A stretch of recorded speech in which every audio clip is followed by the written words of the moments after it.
Assalamualaikum warahmatullahi wabarakatuh. Hai teman-teman, nama saya Aditya Suryana Paujan. Kali ini saya akan menjelaskan materi tentang IP, DNS, dan web. Oke, yang pertama yang akan saya jelaskan adalah IP. Pengertian IP atau Internet Protokol adalah alamat unik yang digunakan untuk mengidentifikasi perangkat komputer dalam jaringan. Alamat IP terdiri dari 4 dalam jaringan. Alamat IP dipisahkan dengan titik dan memiliki nilai antara 0 sampai 255. Fungsi IP adalah mengidentifikasi perangkat komputer dalam jaringan, mengarahkan data ke tujuan yang tepat, menghubungkan perangkat komputer dalam jaringan. Kelebihan IP adalah memungkinkan komunikasi antara perangkat komputer dalam jaringan, menghemat waktu dan biaya dengan mengurangi kesalahan pengiriman data, memungkinkan pengguna internet dan jaringan lainnya memiliki kemampuan routing yang baik.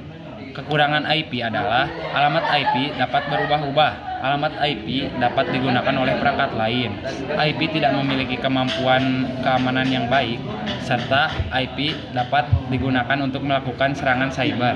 Jenis-jenis IP ada 2, yaitu IP statis, alamat IP yang tidak berubah-ubah, dan IP dinamis, alamat IP yang dapat berubah-ubah. Versi IP ada 2, yaitu IPv4, Internet Protocol version 4, versi IP yang saat digunakan secara luas.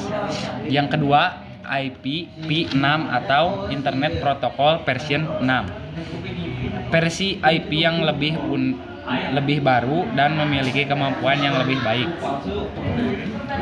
Yang kedua, pengertian dari web server.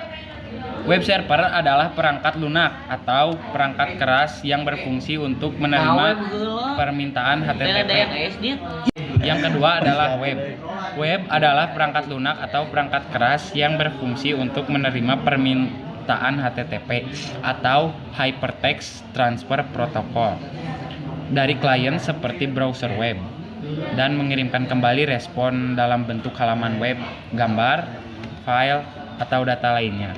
Fungsi web server adalah menerima permintaan HTTP dari klien, mengolah permintaan dan mengirimkan respon, mengelola file dan direktori web, mengatur keamanan dan aksesibilitas web, serta mengoptimalkan kinerja web.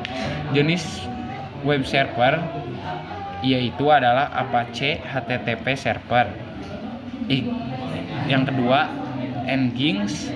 3, Microsoft Internet Information Service atau IIS. 4, like HTTPD.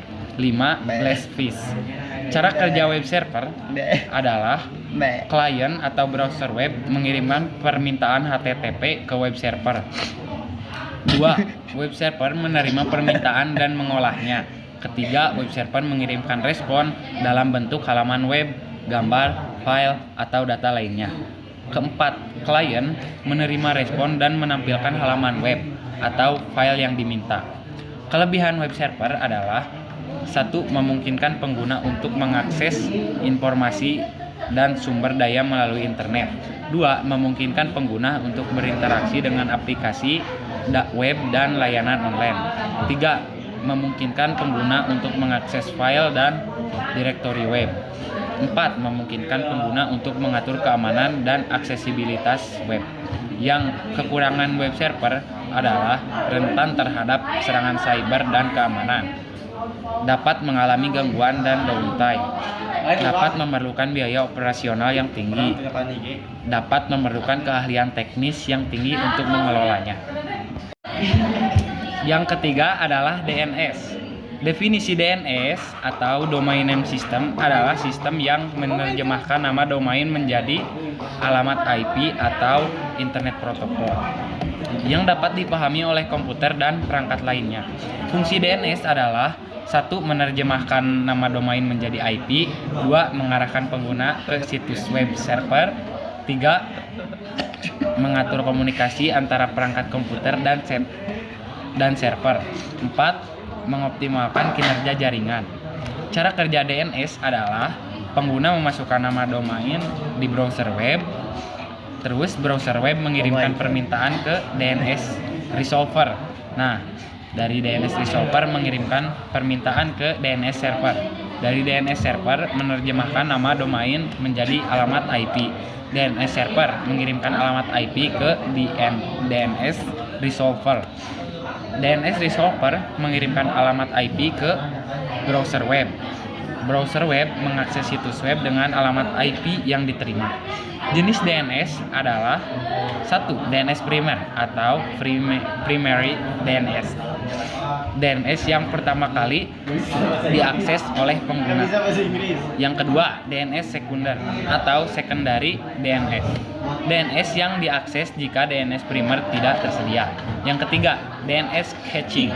Caching DNS. DNS yang menyimpan cache alamat IP untuk mempercepat akses. Yang keempat, DNS dinamis atau dynamic DNS. DNS yang dapat mengupdate alamat IP secara otomatis. Komponen DNS adalah 1. DNS server. Server yang menerjemahkan nama domain menjadi IP. 2. DNS resolver, perangkat lunak yang mengirimkan permintaan ke DNS server. 3. DNS cache, tempat penyimpanan cache alamat IP. 4. DNS zone, area yang dikelola oleh DNS server. Kelebihan DNS adalah 1. Memudahkan pengguna untuk mengakses situs web. Kedua, mengoptimalkan kinerja jaringan. 3. Meningkatkan keamanan jaringan. 4. Memungkinkan pengguna nama domain yang mudah diingat. Kekurangan DNS